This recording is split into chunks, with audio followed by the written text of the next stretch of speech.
2024 elections का माहौल है और मेरे एक मित्र है, कांग्रेस के सपोर्टर है, और उन्होंने कहा है इस बार राहुल गांधी जी जीतेंगे, अंबानी से पैसा लेकर मेरे तक पहुंचेगा।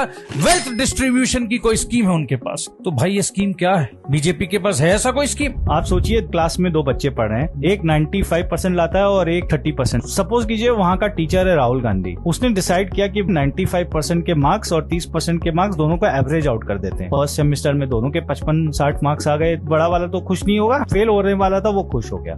सेकेंड सेमेस्टर आया, जो 95% वाला मार्क्स लेकर आया था उसको लगा कि यार इतना हम मेहनत क्यों करें, ऐसे भी तो मार्क्स एवरेज आउट ही होने वाला है, तो थोड़ा कम प्रेशर लेते हैं, रिलैक्स रहते हैं। और जो फेल होने वाला था वो उसको लगा कि अगर मैं नहीं भी पढ़ूं तो भी 45-47 मार्क्स तो मेरा कहीं गया ही नहीं। जो 95% वाला था उसके आगे 65% मार्क्स, क्योंकि वो कम पढ़ा था, और जिसने पढ़ा नहीं था उसके आगे 10 मार्क्स। दोनों के वेल डिस्ट्रीब्यूशन में दोनों का एवरेज आउट हुआ, इस बार आ गया 40। थर्ड सेमेस्टर में 95 वाले को लगा कि भाई ये तो एकदम ही नहीं पढ़ता है, और फिर भी इसके 40 आ जाते हैं, तो मैं भी मजा करूंगा, मैं क्यों मेहनत करूं। वेल डिस्ट्रीब्यूशन हुआ, एवरेज आउट हुआ, दोनों फेल।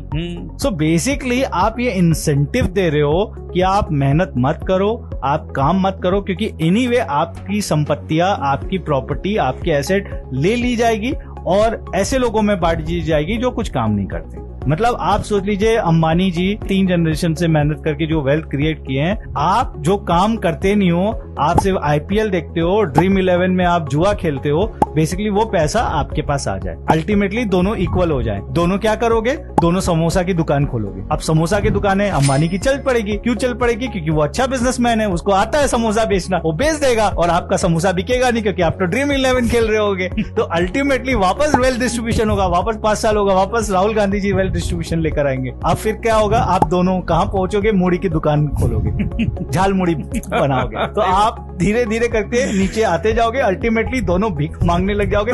भीख मांगने में आप ज्यादा बेटर हो तो आप उनको बीट कर दोगे अंबानी को। अरे वाह रे ऋषि, ये है distribution.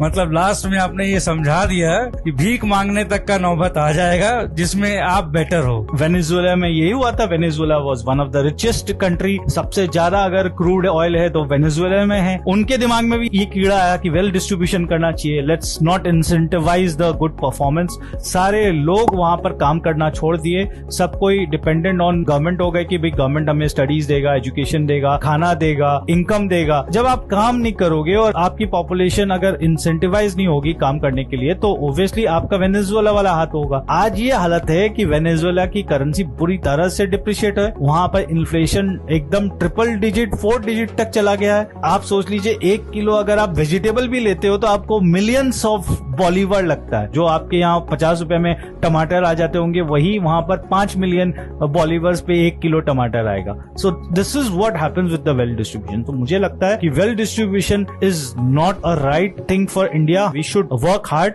We should work smart, and we should incentivise the entrepreneurship. कि जितना हम एंटरप्रेन्योर को इंसेंटिवाइज करेंगे उतनी जॉब्स क्रिएट होगी। हमें जॉब्स क्रिएट करना है, हमें इसको एक रकम हमें मूढ़ी नहीं बेचना, मूढ़ी नहीं बेचनी है, हमें भीख नहीं मांगना है।